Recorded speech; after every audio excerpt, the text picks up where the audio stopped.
ఒకసారి ఒక వ్యక్తి టిక్కెట్ తీసుకోకుండా ట్రైన్ ఎక్కుతాడు. ఎక్కిన బోగిలో ఫుల్లుగా జనాలు, నిలబడ్డానికి కూడా ఖాళీ లేదు.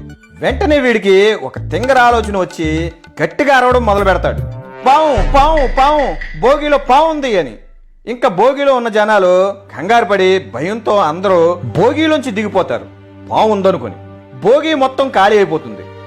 ఆ వ్యక్తి నవ్వుకొని ఖాళీ బోగిలో హాయిగా పడుకుంటాడు. కొన్ని గంటల తర్వాత తెలివొచ్చి లెగిసి స్టేషన్ బయటకు వచ్చి ఒక టీ తాగి, ఏం పెద్దాయనా ట్రైన్ ఏ స్టేషన్ దాకా వచ్చింది అని టీ అమ్ముకున్నామని అడుగుతాడు.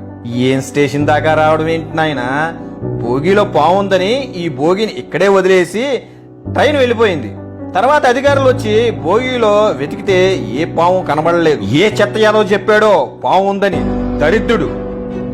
ఈ కథలో నీతి ఏంటంటే, అతి తెలివితో అందరినీ ఎర్రోళ్ళు చేద్దాం అనుకుంటే చివరికి వాళ్లే పెద్ద ఎర్రిపప్ప, కొండ ఎర్రిపప్పలు అవుతారు. గుర్తుంచుకోండి.